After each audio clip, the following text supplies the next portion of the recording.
ng Malacanang na nasa mabuting kalusugan si Pangulong Rodrigo Duterte maliban sa sobrang pagkapagod sa pagtutok nito sa sitwasyon sa Marawi City. Sagot ito ng palasyo sa mga katanungan kung bakit hindi sumipot ang Pangulo sa seremonya ng paggunita ng Araw ng Kalayaan. Ang ulat mula kay Rocky Ignacio. Nasa maayos na kondisyon ang kalusugan ni Pangulong Rodrigo Duterte. Ayon kay Presidential Spokesperson Ernesto Abella, hindi kailangan ng doctor's prescription dahil wala naman sakit ang Pangulo. The President is actually in excellent health, except for the fact that his schedules have been brutal. Pahinga lamang anya ang kailangan ng Pangulo dahil napagod ito sa naising formal na ipaabot ang pakikiramay at pagkilala sa kagaitingan ng mga nasawing sundalo sa mga naiwang mahal sa buhay. You have to credit the President, considering everything, that he has been actually honoring the military dead, the civilian dead, and he has been actually going around. And in fact, he would have wanted to be at the symbolic raising and honoring of the dead. However, the fact is, he was already doing it for the rest of the week. So I think we need to allow him a few rest. He was actually on top of the situation. However, he also needed rest. Samantala, humihina na anya ang puwersa ng teroristang grupo sa Marawi City. Ayon kay Abella, patuloy ang operasyon ng militar at prioridad pa rin ang kaligtasan ng mga sibilyan. Give credit to the military and understand that they were actually acting purposively and decisively and actually preempted. I think the key word is preempted. Okay, so I think it's not a question of being failure or what. From their point of view, from our point of view, we were able to stop something that could have been much, much bigger. Kumilos na rin ang pamahalaan kaugnay ng cybersecurity na nauna ng hiniling ng AFP laban sa paggamit ng social media ng Maote Group. We are involved. Confidential lang, ha? Okay. Confidential lang ito. We are involved. Confidential. May huhuli na. Cyber sedition. May huhuli. We are not going to name the persons. You are able to track about more than one last night. To the extent that they effect or they commit cyber crimes, then the ICC takes over. Remember, rebellion, sedition are crimes under the old penal code. You do sedition, you incite people via cyber or via internet. I call it, there is cyber rebellion, there is cyber sedition. Sa kabila ng insidente sa Marawi City, nananatili naman ang Pilipinas sa pangunahing bansang magandang paglagakan ng pamumuhunan. The United Nations Conference on Trade and Development, UNCTAD, has stated in its World Investment Report 2017 that the Philippines is included in the list of most promising investment destination in the Asian region. In addition, it also reported that the foreign direct investment inflow of the Philippines in 2016 has recorded an increase of 60%, amounting to 8 billion. Para sa Bayan, Rocky Ignacio. Nagsimula na ang oral arguments ng Korte Suprema hinggil sa mga petisyon laban sa deklarasyon ng martial law sa Mindanao. Kaugnay niyan, agad na hiniling ni Solicitor General Jose Calida sa SC na ibasura ang consolidated petitions dahil sa kawalan ng basihan ng mga argumento. May ulat si Joy Gumatay. Naging mainit ang unang bahagi ng 3 araw na oral arguments patungkol sa pagsasailalim ng buong Mindanao sa batas militar. Unang sumalang ang grupong kontra sa Proclamation 216 o ang proklamasyon ng martial law sa Katimugan. Sa pangunguna ni Albay 1st District Representative Edsel Lagman, binigyang diin ng petitioners group na wala naman talagang nagaganap na rebelyon sa Marawi City. Ang aksyon ng terorismo aniya ay counter-attack lamang para maprotektahan laban sa militar ang kanilang leader na si Isnilon Hapilon at ang Maute Brothers. The facts would show that it was the government which initiated the armed conflict as abetted by the defense and military officials.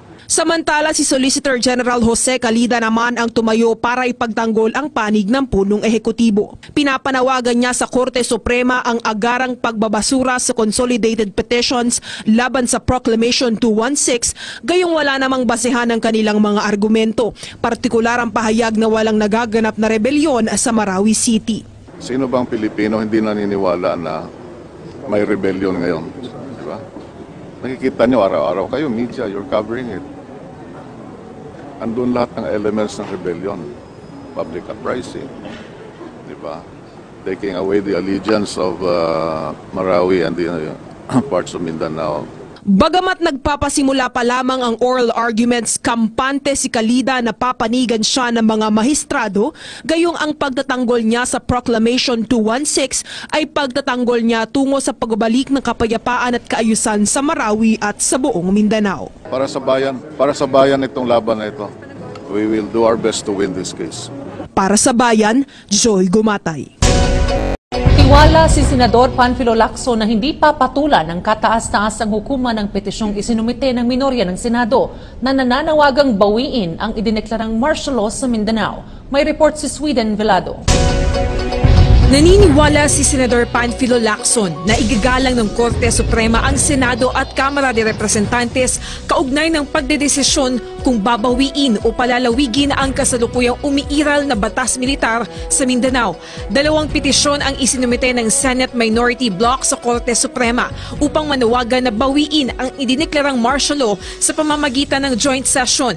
Ngunit ayon kay Lacson, wala siyang nakikitang dahilan para bawiin ito. Maski sabihin pa ng mga kritiko, yung nag-oopo sa martial law na walang basihan, malinaw na malinaw. Ano ba yung definition o yung elemento ng rebellion? May rebellion pagka merong taking arms against the government with the use of violence or force, yung may public uprising.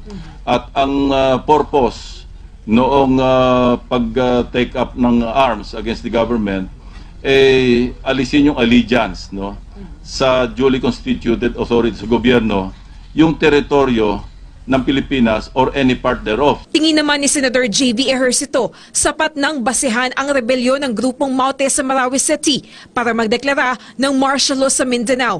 Aniya, posibleng palawigin pa ito ng mahigit 60 araw at kapag dumating sa puntong iyon, kakailanganin talaga ng joint session alinsunod sa ating konstitusyon. We are not dealing with ordinary criminals, ordinary rebels, these are terrorists. Samantalang walang nakikitang masama si Senator J.V. sa presensya ng mga Amerikanong sundalo sa Marawi City na sinasabing tumutulong sa ating mga sundalo na labanan ang mga militante sa Marawi, lalo pat maituturing ng worldwide problem ang terorismo. We welcome it. Obviously, they have far superior equipment, technology, which we do not have. So kung makakatulong ito in pinpointing the positions. Posible aniyang maging simula na ito ng panunumbalik ng mabuting relasyon sa pagitan ng Pilipinas at Estados Unidos. Sana lang, ani Ejercito, ay tama at sapat na tulong na ang maipaaabot ng Amerika sa atin.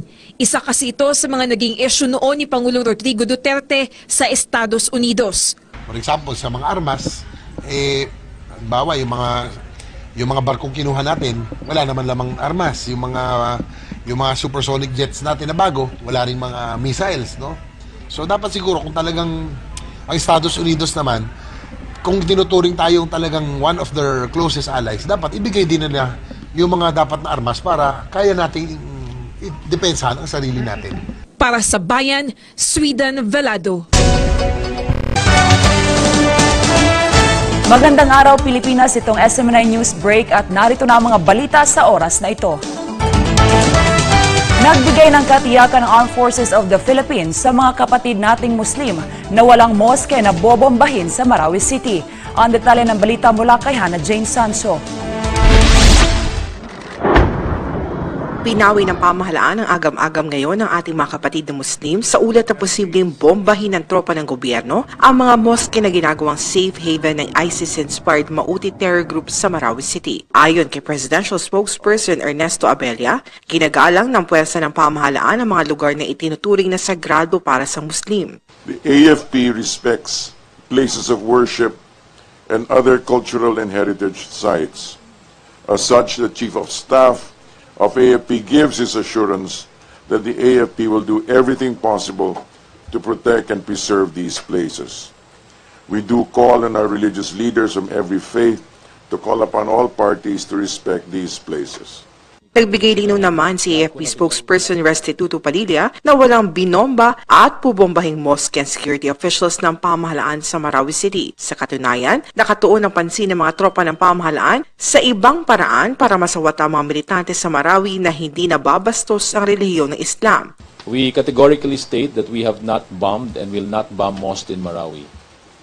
The Armed Forces leadership is firm in its commitment to use other options that would flush out this mounted Daesh-inspired group from these places of worship that they have converted into machine gun and sniper nests, defensive position, and arsenals for their war activities. Maguguyot ang kumalat sa social media ang video ng ilang miyembro ng Mauti Group na winawasak at sinunog ang ilang religious articles sa isang simbahang katoliko sa syudad ng Marawi. Nanawagan na din ang AFP patungkol dito na huwag suportahan ng mga netizens dahil nag-uudyok lang ito ng religious war sa pagitan ng mga Kristiyano at Muslim. Nag-uulat, ito si Hannah Jane Sancho, SMNI News Channel. Kinumpirma naman ngayon ni Justice Secretary Vitaliano Aguirre na naisampa na sa Korte sa Cagayan de Oro City ang kasong rebelyon laban kay Ominta Romato Fajarnan Maute na ina ng magkapatid na sina Abdullah at Umar Maute na namumuno sa kaguluhan sa Marawi City.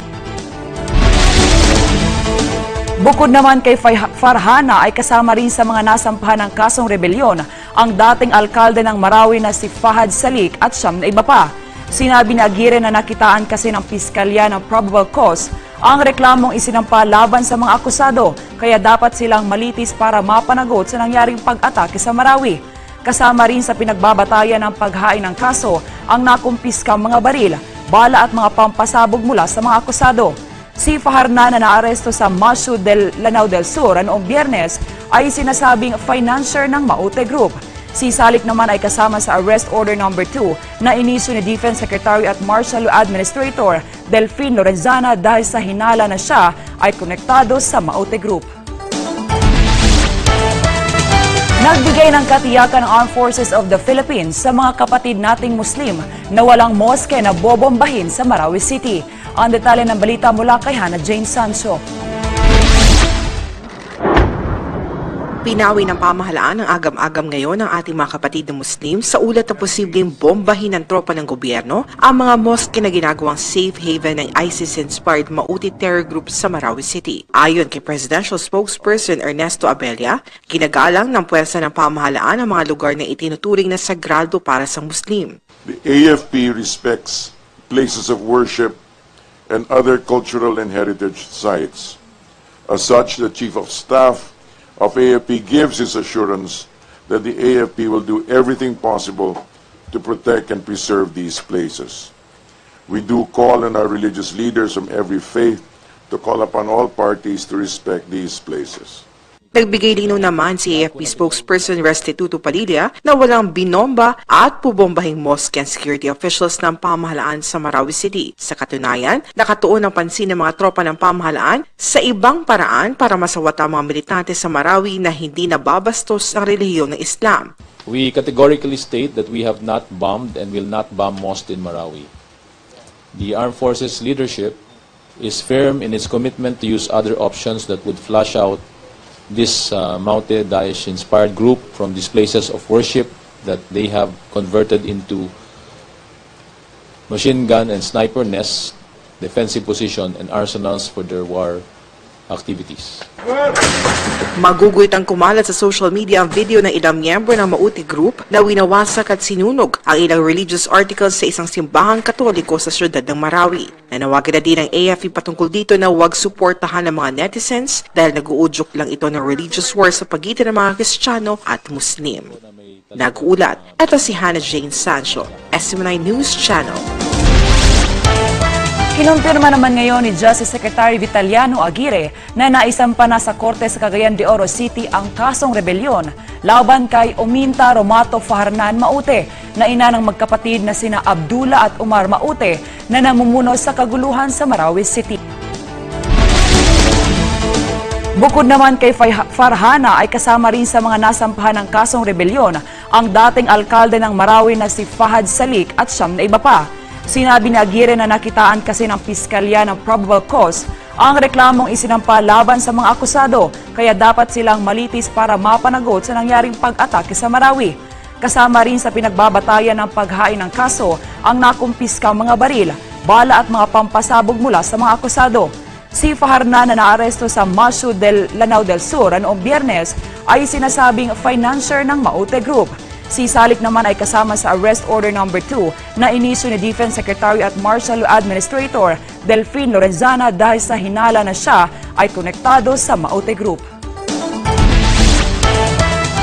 Samantala ay patuloy na inaapula ng 200 mga bombero ang nasunog na 27-story apartment sa Lancaster West Estate sa London.